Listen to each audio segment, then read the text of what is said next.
لكن إذا كنت مسلم لا تنسى اللايك لنعرف عدد المسلمين في هذا المقطع، ولا تنسى الاشتراك في القناة ومشاركة الفيديو حتى يستفيد الجميع. إذا كنت مسلما ادعمنا بالإعجاب لنعرف عدد المسلمين في هذا المقطع، ولا تنسى أن تصلي على النبي محمد صلى الله عليه وسلم. إذا كنت مسلما ادعمنا بالإعجاب لمعرفة عدد المسلمين في هذا الفيديو، ولا تنسى الصلاة على النبي في كومنت.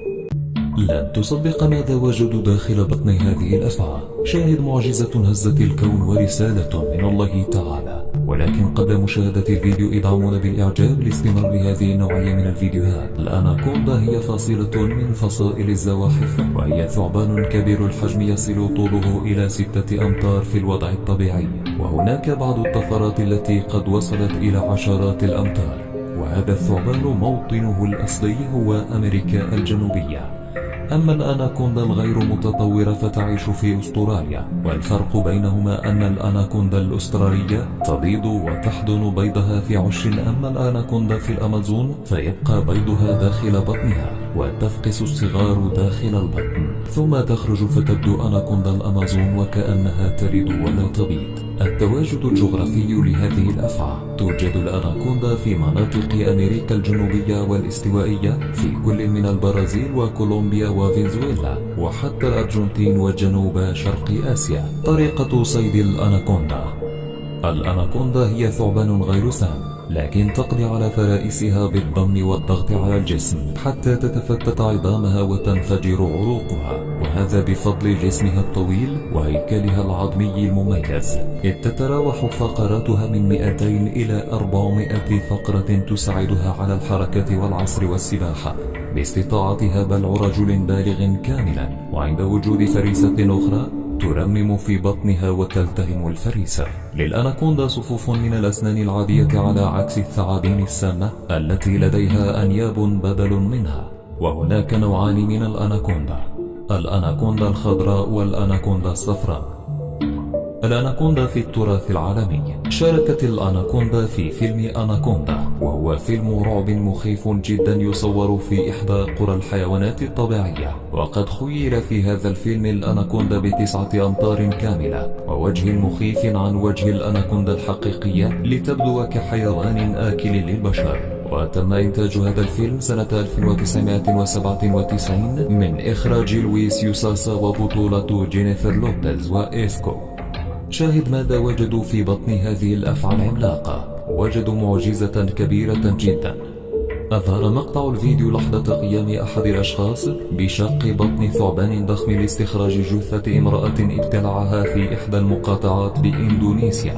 وأفادت وسائل إعلام إندونيسية أن الواقعة وقعت في جزيرة موني الواقعة في منطقة سيسيس جنوب البلاد، مضيفة أن السيدة التي ابتلعها الثعبان تدعى وثيقة وتبلغ من العمر 54 عاما، وكانت فقدت في يوم الخميس أثناء تفقدها لحديقتها النباتية بقرب من قريتها. وأضافت أن عائلتها تبحث عنها في الحديقة ولم تجد سوى أمتعتها ونعلها ومصباحها اليدوي، ليدخل أفراد عائلتها وسكان قريتها في عملية البحث عن آثارها، إلى أن عثروا على ثعبان منتفخ بطنه يبلغ طوله 7 أمتار ويبعد بنحو 50 مترا عن مكان سقوط أمتعتها. وحسب موقع ديك كوم أن السلطات والسكان في جزيرة سيليس بأندونيسيا عثروا يوم الجمعة على الأفعى أثناء البحث عن المرأة والتي تبلغ من العمر 54 عاما.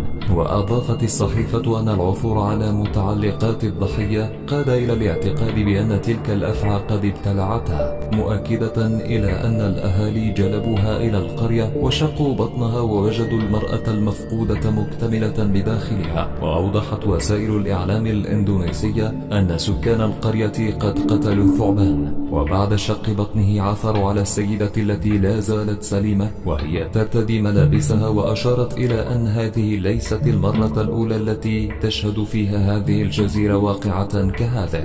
ففي مارس من العام الماضي ابتلعت أفعى أخرى رجلا في مزرعة نخيل بقرية أخرى غرب الجزيرة. وكان أهالي إحدى جزر الإندونيسية عثروا بعد مرور نحو عام على واقعة مماثلة على امرأة مفقودة داخل بطن أفعى ضخمة كانت قد ابتلعتها، ولكن تكمن المعجزة هنا بأن هذه السيدة بعد أن عثروا عليها في جسم هذه الأفعى كانت ما زالت حية وفيها نفس، وهذه معجزة كبيرة جدا سبحان الله. وبعد ذلك قام أهالي القرية باصطحاب هذه المرأة إلى المستشفى، وقام الأطباء هناك بعمل اللازم لهذه المرأة وقاموا بإسعافها على الفور.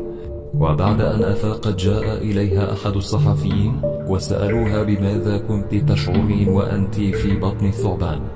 أجابت المرأة وهي مؤمنة بالله: بسم الله الرحمن الرحيم، أنا امرأة مسلمة أعيش في هذه الجزيرة وأؤمن بالله تعالى، وقبل أن أذهب للحديقة كنت أصلي صلاة العصر، وبعد ذلك ذهبت أتجول في حديقتي، وبالفعل شعرت بحركة غريبة، فنظرت خلفي فوجدت ثعبانا ضخما فقام بابتلاعي، وهو يبتلعني شعرت ببعض الآلام، فدعوت الله عز وجل أن ينجيني. وعندما كنت في بطن الثعبان لم أشعر بأي شيء، كنت دائما أحلم بأن هناك شخصا يطاردني، وكنت أتنفس طبيعيا، وكنت لا أشعر بأي ألم على الإطلاق، وكنت لا أشعر أيضا بأنني في بطن الثعبان، كنت أشعر أنني في حلم دائما.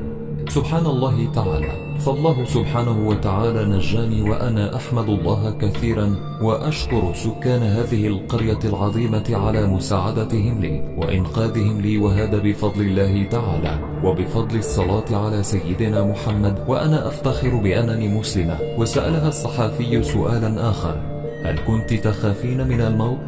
أجابت: أنا لا أخاف من الموت، فأنا أحب لقاء الله عز وجل، وأنا إنسانة مؤمنة بالله عز وجل، فقضاء الله من الواجب، ويجب أن نؤمن بقضاء الله وقدرته عندما أنقذني أهالي القرية. وبعد ذلك سألها الصحفي سؤالا آخر: بماذا تشعرين الآن؟ قالت له: أنا أشعر الآن بأن الله عز وجل سأجتهد أكثر فأكثر في التقرب إلى الله عز وجل، فهو الذي نجاني من هذا الثعبان الضخم، وهو الذي نجاني من الموت المحقق. فمن الصعب أن تجد ثعبانا يبتلع إنسانا وبعد ذلك يعيش، فسبحان الله، هذه معجزة كبيرة جدا، وأنا أشكر الله عز وجل على إنقاذه لحياتي، فالحمد لله والصلاة والسلام على رسول الله. وبعد ذلك ذهب الصحفي وجاء أهالي المرأة وبدأوا يتباركون ويثنون عن الله عز وجل لإنقاذ هذه المرأة الموحدة لله عز وجل.